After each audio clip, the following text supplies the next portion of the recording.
Değerli misafirlerimiz, aziz hocalarımız ve kıymetli gençlerimiz, çocuklarımız. Her birinizi gönülden selamlıyorum ve bugün Azerbaycan'ın iki büyük dahi söz ustadının 12. əsr şairi Nizami Gəncəvi ve 20. yüzyıl şairi Bəxtiyar Vahabzadənin kitaplarının tanıtımında sizleri görmekten çok memnunuz. Ben önce kendimizi təqdim etmek istəyirəm. Azərbaycan Milli Bilimler Akademisinin Nizami Gəncəvi adına Ədəbiyyat Enstitüsü'nün Nizamişünaslıq bölümünün lider araştırmacısı Doktor Doçent Təxminə Bədalov. Azərbaycan Cumhuriyeti'nin Türkiye Cumhuriyeti'ndeki büyük elçiliğine bağlı Azerbaycan Kültür Merkezi'nin başkanı Samir Abbasov.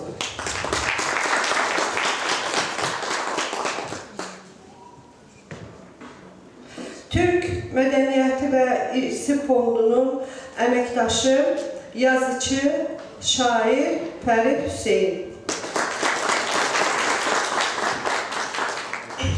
Değerli arkadaşlar, ben iki büyük şairimizin adını çektim. Biri 12. yüzyılda yaşamış, biri ise 20. yüzyılda yaşamış. Ve her iki şairimizi, her iki söz ustadımızı birleştiren milli değerler, Türk tefekkürü, milli ruha bağlılıktır. Bu da her bir yeni ənənə üzerinde ucalanda daha güçlü, daha uzun ömürlü olur.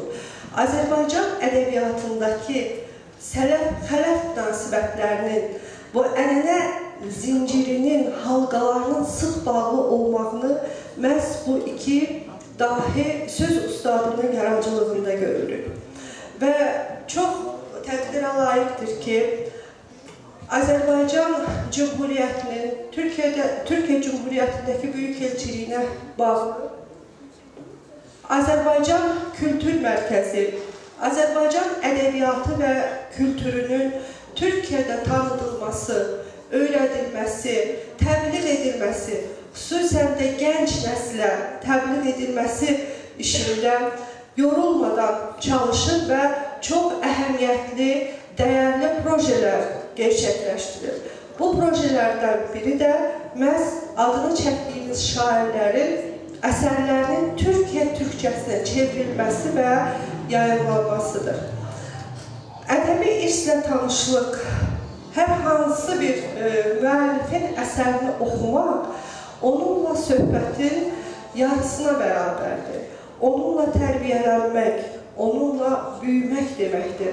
Və hər iki şairimiz, həm Nizami Gəncəvi, həm Bəxtiyar Vahabzadə nəinki Azərbaycan ədəbiyyatında, nəinki Türk xalqları ədəbiyyatında, dünya ədəbiyyatında tanınmış əxlaqi dəyərlərin ədalət, düzlük, doğruluq, sədaqət, vətənə məhəbbət kimi ülvi duyğuların tərənnümündə dünyanın en büyük söz kalibreleriyle eyni seviyede durmağa layıqdır. Onları birleştiren Türk ruhu, Türk ruhuna sədaqət ve Türk'ün dirçəlişinin birliğimizde olmasıdır. Nizami necə ki deyirdi ki, dövlət-i torkan ki boləndi gerift, məmləkət əzdad pəsəndi gerift. Bir zamanlar ki, Türklerin dövləti yükseldi, ucaldı, məmləkətdə ədalət bərqərar oldu. Və 20-ci əsrdəki Azərbaycan, daha doğrusu 19-cu əsrdə Azərbaycan ki, iki yerə bölünmüşdür. Vətənimizin bütövlüyünə toxunulmuşdur və Araz çayı nəinki Azərbaycan torpaqlarını bölən bir nehir, Azərbaycan xalqının sinəsinə çəkilmiş bir dağ idi. 20-ci əsr şairimiz də bu birliyi gerçəkləşdirmək yolunda, Türk birliyinin gerçəkləşdirmək uğrunda yazıb yaradırdı və deyirdi ki, ağalar bilmədi, bildir bu torpaq, Təbriz də, Bakı da Azərbaycandır. Bir elin ruhunu, dilini ancaq kağızlar üstündə bölmək asandır. Və bu sözləri Bəxtiyar Vahabzadə 58-ci ildə Sovyet rejiminin kılıncının önünün də, arxasının da kəsdiyi bir zamanda demişdi. Və bunları açıq deməkdən qorxmamışdı. Bax, bu irsi, bu ədəbi irsi Türk gənclərinin oxuması, Türk çocuklarının öyrənməsi üçün Azərbaycan Kültür Mərkəzi bu projeləri gerçəkləşdirir və bu kitabları Türkiyə Türkçəsində Türkiyə gənclərinə təqdim edir.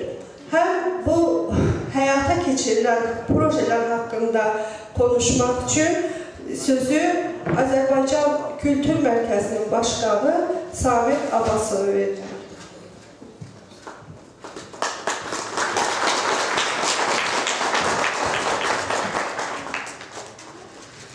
Çox sağ olun, dəyərli qatılımcılar, dəyərli ziyalılarımız, öğrencilərimiz, öğrencilərimiz bugün Mirzifon kitab fuarında iştirak etmək və Azərbaycan kültürünü, mədəniyyətini, ədəbiyyatını tanımaq bizim üçün həqiqətən çox önəmlidir.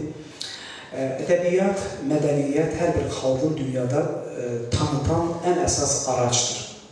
Və biz mədəniyyətin, ədəbiyyatın, sənətin vasitəsilə xalqımızın necə bir istedadlı xalq olduğunu, xalqımızın necə bir yetenəkli xalq olduğunu dünyaya göstəririk.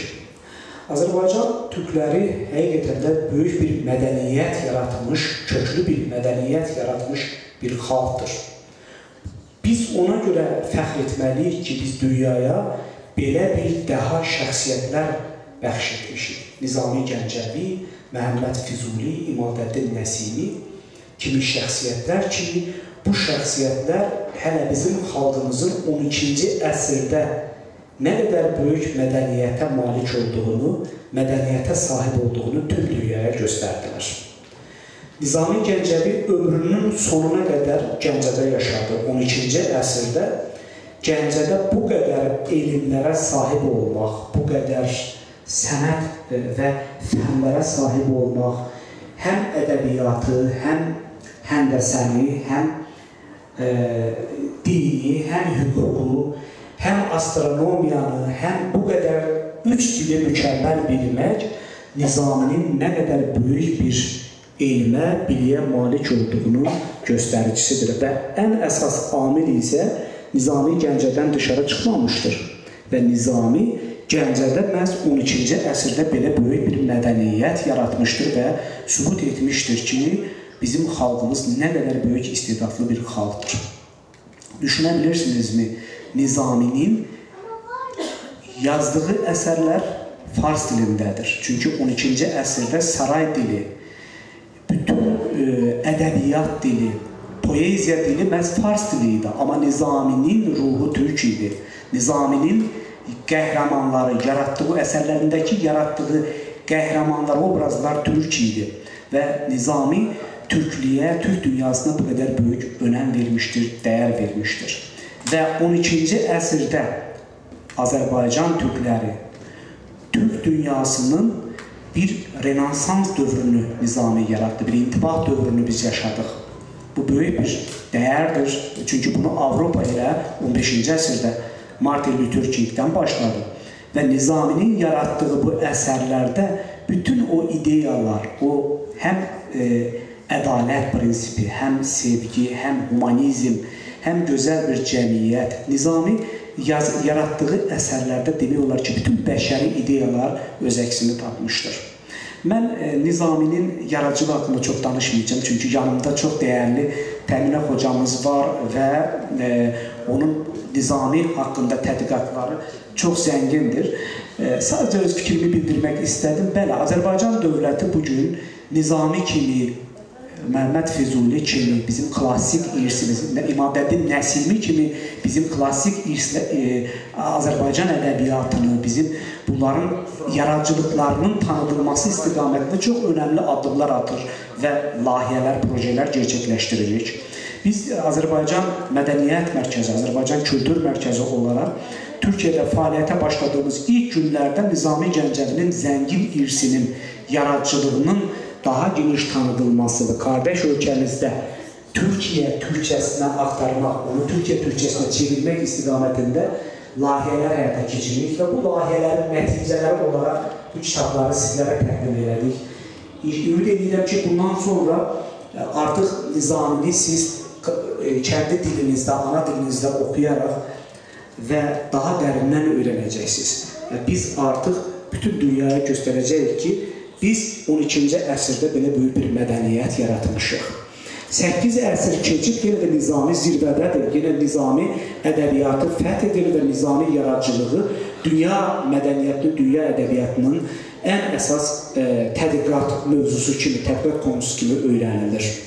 2021-ci ildə Nizami Gəncəvinin 880 illik yubileyi münasibəti ilə Azərbaycan Respublikasının Prezidenti İlham Əliyev tərəfindən bütün bir il Nizami Gəncəviyə həsr olunmuş və Nizami Gəncəvi yılı elan edildi.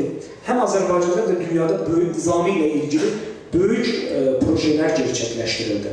Biz ədəbiyyatı, sənəti sevən xalqıq, çünki ədəbiyyat, sənət həyatın güzgüsüdür. Hər bir insan ədəbiyyatı, sənəti bilməklə nə qədər zəngin xarakterə malik olduğunu bu bir göstəricisidir.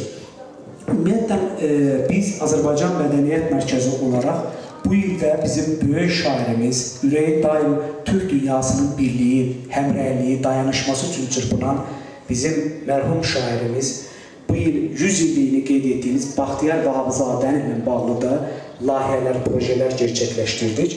Və göstərdiyim bu kitab Türk Mədəniyyəti İrsi Fondu var. Azərbaycanda fəaliyyət göstərir. Uluslararası Türk Mədəniyyəti və İrsi Fondu.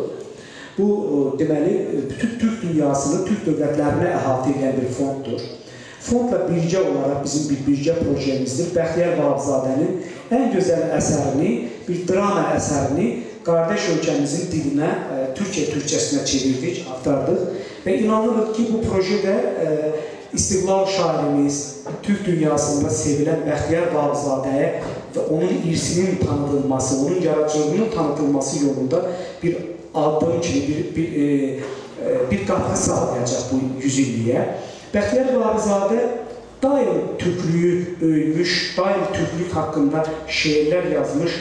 O, daim biz hələ Sovetlər dönəmində, biliyorsunuz, 1918-20-ci ildə bizim bağımsız bir cumhuriyyətimiz oldu. Amma 1920-ci ildə Osmanlı'nın çöküşü ilə bizim cumhuriyyətimizi də kaybettik və Sovetlər, Ruslar Azərbaycanı işğal etdilər. Biz 70 yıl işğal altında qaldıq, 70 yıl bağımsız dövlətimiz olmadı.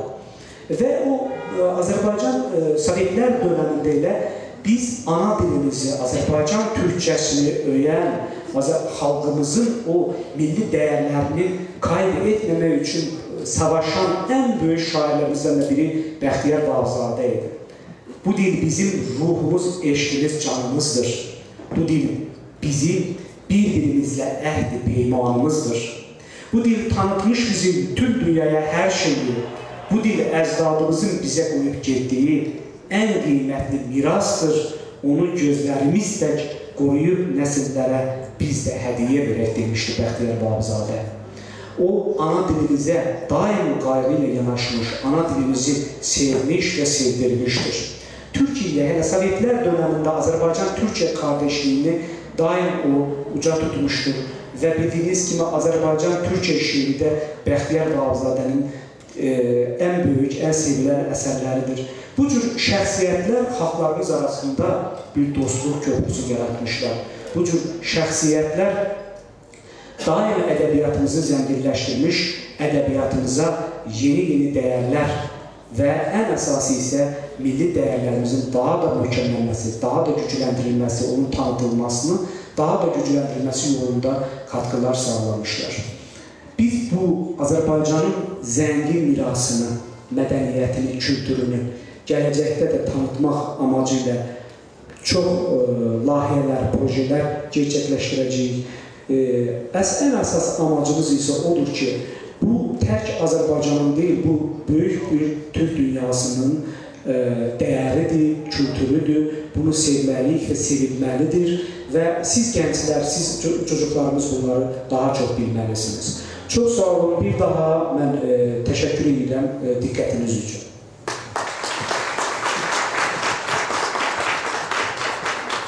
Biz de size teşekkür ediyoruz Sabitler'den. Çok anlamlı çıkışınız için. Nizami Gəncəvi dünya ədəbiyyatında həmsəsiyle tanınır. Dünya ədəbiyyatında ilk həmsənin yaradıcısıdır. Həmsə 5 xəzinədir, 5'lik deməkdir və Nizami həmsəsinə 5 xəzinə daxildir. Sirlər xəzinəsi, Xosrov və Şirin, Leyli və Məcnun, 7 Gözəl və İskəndərnamə. Yaşadığımız dünyanın 2 qapısı var. Bir qapısından gelirik, baxırıq, görürük, öyrənirik və o bir qapısından da gedirik. Həmsənin də 2 qapısı var. Həmsəni açan qapı Sirlər xəzinəsidir. Sirlər xəzinəsini açıb Nizami dünyasına daxil olursunuz. İndi bu imkan Türkiyə gənclərində də belə bir imkan var. Onlar öz dilində Nizami həmsəsinin qapısını aça bilirlər. Bu Sirlər xəzinəsinin Türkçəsinə tərcüməsi vasitəsilə. Və Nizaminin o hikmət dünyasından, o dənizdən bir damla götürmək özü dünyalara dəyər. Çünki Nizami əsl insan olmağın, kamil insan olmağın yollarını göstərir. Baxın, insan öz əməlləri ilə mələkdən yüksək, heyvandan alçaq ola bilər. Və dinimiz də, Nizami özü də deyir ki, əgər insanın əlində mələkdən yüksək olmaq imkanı varsa, nədən bu imkanlardan faydalanmayaq? Nizami əsərlərində bu imkanın yolları göstərilir. Yüksək, kamil insan olmağa qalxan basamaqlar təkər-təkər göstərilir. Və ən Nizami həmsəsini, Nizami xəzinəsini bağlayan qapı isə İskəndərnamədir. Və hər 2 əsər Türk gənclərinin ixtiyarına verilmişdir. Yerdə qalan 3 əsər də tərcümə aşamasındadır.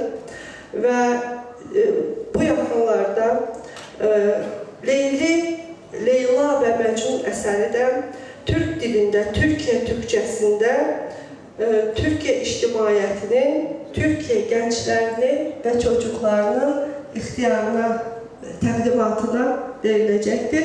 Bu tərcümələri bir daha təkrar edirəm.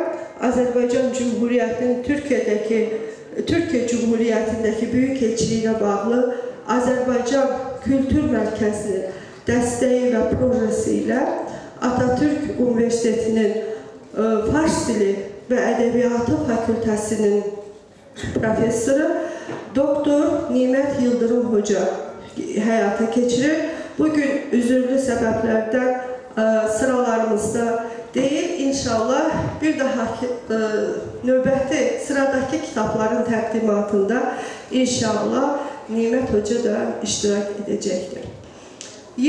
Bu ənənəni Azərbaycan ədəbiyyatındakı bu sələf-xələf ənənəsini, gələnəyini davam etdirən 20-ci yüzyıl şairimiz Bəxtiyar Vahabzadənin isə Türk gənclərinə, Türkiyə xalqına təqdim etdiyimiz kitab isə Kəndimizi Kəsən Qılıc. Bəxtiyar Vahabzadə deyir ki, nə qədər ki kılıcımız kendimizi kesecektir, Türk heç zaman büyük olmayacaktır. Büyük olmak için kılıcımız düşmanlarımıza yönelmelidir. Türk'ün büyüklüğü onun birliyindədir. Və Bəxtiyar Vahabzadə bu piyesasıyla, bu sahne əsəri ilə ilk ismində Türk adı olan Qədim Türk dövləti, Göktürk dövlətinin yaranması, fəaliyyəti və qəhrəmanları və qurucularından bəhs edər və Türkün, hər kəsi Türkün birliyinin necə bir gücə, qüdrətə sahib ola biləcəyini göstərir bu əsər vasitəsilə. Bu əsər də sizlərə təqdim edilir. Hər birinizi bu söz sənəti incilərindən faydalanmağa çalışıram və bu layihə haqqında, yəni Bəxtiyar Vahabzadənin Kəndimizi Kəsən Qılıc əsərinin gerçəkləşən projesi haqqında konuşmaq üçün sözü Türk Mədəniyyəti İrsini Fondunun əməkdaşı, yazar, şair Fərid Hüseynə verir. Buyurun Fərid.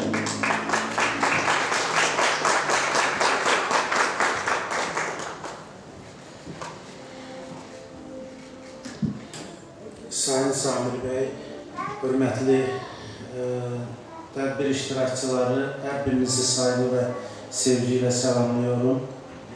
Bugün Azərbaycan Cumhuriyyəti Türkiyə Böyük Elçiliyinə bağlı Azərbaycan Kültür Mərkəzi və Türk Kültür və Miras Vakfının birgə projesi olan Bəxtiyar Vahabzadənin Özümüzü Kəsən Qılınc kitabı üzərinə konuşacağım. Bu kitab öncelikle dikkatinize yönetmek istiyorum ki Nihal Atsız'a, Türkiye'nin büyük yazarı Nihal Atsız'a ithaf olunub, onun xatirəsinə həsr olunub və Nihal Atsız da bildiğiniz kimi Türkiye'nin büyük aydınlarından, düşünce insanlarından biri olmuştur. Bəxtiyar Vahabzadə Göktürklər əsərini, bu əsərin ikinci adı Göktürklər adlandırılır. Bu əsəri məhz Nihal Atsız'a ithaf edib. Və biz bu yıl aynı zamanda Nihal Atsız'ın 120'lık doğumunu, 120 yıllık il dönümü olduğu için düşündük ki hem Bəxtiyar Vahabzadənin hatırasına hem de Nihal Atsız'ın hatırasına olan bu kitabı yayınlayalım. Kitabda esas meselelerden biri Türkün birliği hakkındadır. Bəxtiyar Vahabzadə göstərir ki, eğer Türklər bir olmasa, onlar nəinki hakimiyyətlərini, özlərini də itirəcəklər və onların başqalarına yönəlməli olan qılıncları özünü kəsəcək. Əsərdə şeytan və mələk surətləri var. Bəxtiyar Vahabzadə göstərir ki, ən böyük demokrat kimdir dünyada? En büyük demokrat Tanrının özüdür. Çünkü o bizim içərimizə həm mələyi, həm şeytanı yerləşdirib. Hər iki tərəfin düşüncələrini qəbul etmək üçün. Yəni, Tanrı həm bizim daxilimizdə iqtidar düşüncəsini, həm müxalif düşüncəsini yerləşdirir. Və buna görə də Tanrı ən böyük demokratdır.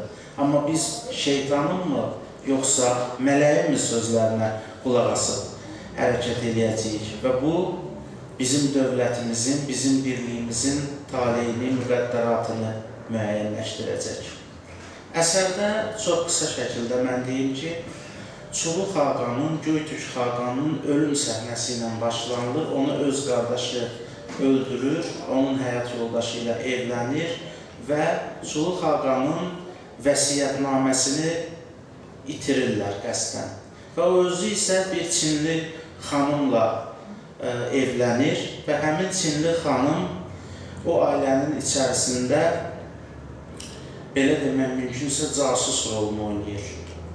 Və o çalışır ki, Çulu xanın vəliəhədlərinə hakimiyyət keçməsin və onun övladları bir-biri ilə üz-üzə dayansın və nəticədə getdikcə hakimiyyət məhv olsun. Və elə olur ki, Çulu Xaqanın hakimiyyətini məcburi şəkildə əlindən almış Qara Xaqanı Çulu Xaqanın oğlanlarından biri öldürür. və ona bu məsələdə Çin köməklik edir. Və Çin əvvəlcə müttəfiqlik edir, onları razılaşdırır ki, biz sizin arxanızdayız, sizə müstəqilliyinizi, azadlığınızı itirməyəcəksiniz. Amma zaman keçəndən sonra artıq Çin öz sözünü deməyə başlayır, ötkəndən 60 min insanı gətirib həmin ərazidə yerləşdirilməsinə və türk dilində deyil, hakimiyyətin Çin dilində idarə olunmasına gətirib çıxar, məcbur edirlər onları. Və belə bir məqamda yenə də Qara xaqan, Dulu xaqan hakimiyyətdən əl çəkmək istəmir, hakimiyyətini itirmək istəmir və buna görə də Bəxtiyar Vahabzadə orada göstərir ki, dünyada ən böyük məhkumluq, ən böyük zindan insanın öz içərisindədir. İnsan bir mövqeyə yiyələnir, sonra həmin mövqeydən heç cür əl çəkə bilmir və insanları da, cəmiyyəti də, dövləti də hər şeyi satmağa hazır olur ki, o mövqeyini itirməsin. Və belə olduqda həqiqətən də qılınc özümüzü kəsməyə başlayır. Və Bəxtiyar Vahabzadə bu ideyası ilə əsərin sonunda artıq hakimiyyət gəlir, Dulu xaqan hakimiyyətdən imtina edir və belə olan təqdirdə onun oğlu hakimiyyətə gəlməli idi. Və onda Dulu xaqan deyir ki, mən hakimiyyəti bir xəyanətkarın əlindən almışdım, öz dövlətimə xəyanət eləyərək almışdım. Mənim oğlum hakimiyyətə gələ bilməz. Çünki onda belə çıxır ki, bizim hakimiyyətimiz xəyanətkarlar silsiləsindən ibarətdir və hakimiyyəti həqiqi sahibinə, Gürşad xanın oğlu İltərişə verir və beləcə ədalət bərqərar olunur. Əsər nikbin bir sonluqla bitir ki, həqiqətən də türklər öz hakimiyyətlərini bərqərar edirlər, dillərini itirmirlər və bu birgəlik, onların qırğızlarla, digər türk xalqları ilə birgəliyi, onların nəinki Çin qarşısında, hətta dünya qarşısında da mütərəqqi bir dövlət şəklində birləşməsinə səbəb olur. Və Bəxtiyar Vahabzadənin bu əsərinə 1998-ci ildə Azərbaycan xalqının ümumilli lideri Ulu Öndər Heydər Əliyev gedib baxmışdı və tamaşadan sonra o aktyorlarla görüşərkən bu əsər haqqında demişdi ki, məncə bu əsərdən türk dövlətlərinin hamısı dərs almalıdır. Çünki bilirsiniz ki, 90-cı illərin əvvəllərində Sovetlər dönəmindən sonra yeni türk dövlətləri müstəqil oldu və onlar həmin dövrdə yenidən birləşməli və bir-birini qorumalı idilər. Və Heydər Əliyev bu əsərin əhəmiyyətini vurğulayarkən qeyd edir ki, Bəxtiyar Vahabzadənin bu əsəri Azərbaycan xalqının qarşısında böyük xidmətdir. Və həqiqətən də əsəri oxuduqda biz oradakı məna, əsərdəki dinamika, obrazların canlılığı və o qədər böyük bir təsir dairəsinə malik bir əsərdir ki, əsərdə heç bir obrazı ikinci dərəcəli obraz kimi qəbul etmək mümkün olmur. Sanki bu əsər başdan başa baş qəhrəmanların ifasından ibarət möhtəşəm bir sənət qalereyası yaradır. Və Bəxtiyar Vahabzadə sonunda fikrini əsərdə onunla tamamlayır ki, ey Türk, sən özünə qayıt, sən özünə qaydanda güclü olursan. Və həqiqətən də zaman nə qədər dövrlər dəyişsə də, zaman dəyişsə də, müxtəlif siyasi sistemlər dəyişsə də, Türk hər zaman özünə qayıtmalıdır, özü olmalıdır ki, o əbədi olsun. Və bir məsələni də qeyd eləmək istəyirəm ki, Göytürklər dövrü ümumən türk tarixi içərisində ən az araşdırılan dövrlərdən ibarətdir. Çünki o dövr bizdən ən uzaq dövrdür, təxminən bizi 1480 il o zamandan aiddiyi üçün o dövrü araşdırmaq, o dövrün reallıqlarını üzə çıxarmaq, sənət faktı kimi meydana gətirmək olduqca çətindir.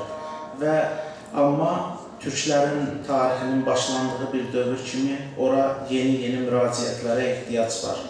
Və bu yaxınlarda biz növbəti dəfə Göytürklər tarixi ilə bağlı yeni bir kitab çapa hazırlayacağıq. Azərbaycan Yazıçılar Birliyinin katibi Elçin Hüseyin Bəylinin Göytürk xaqanı ilə bağlı, Göytürklərin tarixi ilə bağlı olan növbəti kitabı ki, bizə çıxacaq və hesab edirəm ki, bu da Göytürklər tarixinin yenidən öyrənilməsi, yenidən gündəmə gətirilməsi üçün əlavə imkanlar açacaq. Mən bir daha Azərbaycanın Kültür Mərkəzinə bir daha təşəkkür edirik ki, belə bir sərgidə dövlətimizi uğurla təmsil edir və Türk mədəniyyəti və İrsi Fondu adından da bir daha təşəkkürümüzü bildiririk ki, belə bir təqdimatın həyata keçirilməsi üçün dəstək göstərib və biz bu əsəri Türk oxucularına təqdim edə bilirik. Kitab 2 dildədir. Mən son olaraq bunu deyim ki, bu da kitab bir tərəfdən Azərbaycan Türkiyə türkçəsində açılır, digər tərəfə çevirdikdə isə Azərbaycan dilində açılır. Bu da kitabı müqayisəli şəkildə oxuyan oxucular üçün qardaş xalqların, qardaş dillərinin müqayisəsi üçün əlavə imkanlar açır. Diqqətiniz üçün təşəkkür edirəm. Çox sağ olun. Teşekkür ederim Fərif müəllim. Siz konuşurken ben hatırladım. Bir defa Bəxtiyar Vahabzadəyə sorurlar ki, neden şair olunur? Deyir, en sevdiğini alacaksın. Ve benim vatanımı aldılar. Yani Azerbaycan'ı yar böldüler. Ve çıxışımın evvelinde de qeyd ettiğim kimi Bəxtiyar Vahabzadə bütün yaradıcılığı boyu Azərbaycanın birliyi, Türk birliyi üçün yazdı, yarattı. Azərbaycan ədəbiyyatı yarandığı dövrdən bugünkü çağdaş dövrə qədər fəlsəfi sözün, hikmətli sözün poeziyası olmuşdur. Bu 12-ci əsrdə Nizami Gəncəvi yaradıcılığında da böyleydi. 20-ci əsrdə Bəxtiyar Vahabzadə yaradıcılığında da belirdi. Və Bəxtiyar Vahabzadə nə qədər vətənpərvər şair, nə qədər eşq şairi olsa da, həm də fəlsəfi şeirin şairidir. Ey ana təbiət, de niçin, nədən, gülün budağında dikan bitirdin, bulağın gözünü qotur keçiyə, bulanıq suyunu ceyrana verdin. Gülün hasreti ilə bülbül ağladı, 3 ay nalə çəkdi, sinə dağladı. Gül açılan zaman təbiət, nədən bülbülün gözünü kör elədin sən? Ürəklər tanıdı hökmünü dərdin, yaxşıya tuş gətirmədin. Leylini Məcnuna, Zeynəbi Zeydə, baharın odunu qışa vermədin. Günəşin başına yer dolansa da, günəş bunu bilmir, de bu nədəndir? Ay günün eşqi ilə daim yansa da, onunla bir dəfə görüşməmişdir. Ey ana təbiət, de niçin, nədən, gülün budağında diken bitirdin? Bulağın gözünü qotur keçiyə, bulanıq suyunu ceyrana verdin. Arkadaşlar, sizin hepinize burada olduğunuz için, bizlerle olduğunuz için, Azərbaycan ədəbiyyatının 2 zirvə şairini, 2 dahi sənətkarını, Nizami Gəncəvi və Bəxtiyar Vahabzadəni anarkən bizləri yalnız qoymadığınız için bir daha təşəkkürümü bildirir və sizə bu söz incilərindən faydalanmağa sizləri dəvət edirəm. Bu kitablarla tanış olmağa, onları oxumağa çağırıram, xüsusilə də gənclərimizi. Sağ olun, təşəkkür ederim.